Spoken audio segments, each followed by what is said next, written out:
Christ est dans toutes les pensées et les voies de Dieu.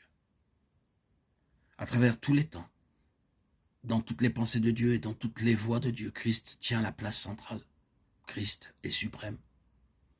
Tout se réfère à lui et tout est lié à lui. Christ est la fin, car Christ était le commencement. Si nous pouvions nous tenir aux côtés de Dieu, voir à travers ses yeux, en étant gouvernés par la mentalité de Dieu, nous reconnaîtrions que Dieu a une seule et unique pensée, que cette unique pensée l'influence à travers tous les âges, dans chacun de ses traitements à l'égard des hommes, des nations et du monde. Cette unique pensée est centrée sur son Fils, Jésus-Christ, et par conséquent, l'essence même de la révélation, le cœur même de l'illumination spirituelle, est que vous voyez Christ dans toutes ses pensées, ses voies de Dieu, telles qu'elles sont exprimées dans sa parole et ses œuvres. Si vous posez la question, qu'est-ce qu'une révélation? Qu'est-ce qu'avoir une illumination spirituelle? La réponse est la suivante. Vous êtes capable de voir d'une manière vivante et constamment croissante les pensées de Dieu comme étant centrées en Christ. Nous pouvons le formuler d'une autre façon et dire que vous êtes capable de voir graduellement Christ, sa place et sa signification dans cet univers, que ce dernier est interprété et expliqué à la lumière de Christ et que tout, dans les traitements de Dieu à notre égard, dans nos vies, est en lien avec Christ d'une manière ou d'une autre. Si cela est vrai universellement, et si cela est vrai souverainement et providentiellement, si cela est vrai non seulement dans toute l'histoire des choses de cet univers, cela est vrai sans doute dans la forme la plus fondamentale dans la parole de Dieu en tant qu'expression de la pensée de Dieu. De sorte que la révélation de l'illumination spirituelle est de voir Christ dans toute la parole de Dieu. Pas des vérités, pas des doctrines, mais Christ. Nous avons une illustration et un exemple très clair et concret dans le cas des Lévites. Les Lévites sont une pensée divine. Ils sont présentés comme issus de la pensée de Dieu. Tout ce qui a été écrit les concernant est une partie de cette pensée de Dieu.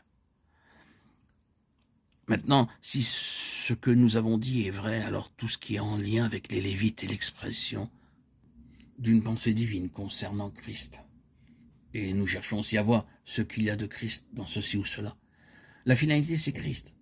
Alors la question que nous devons toujours nous poser est de quelle manière ceci ou cela nous conduit-il à Christ?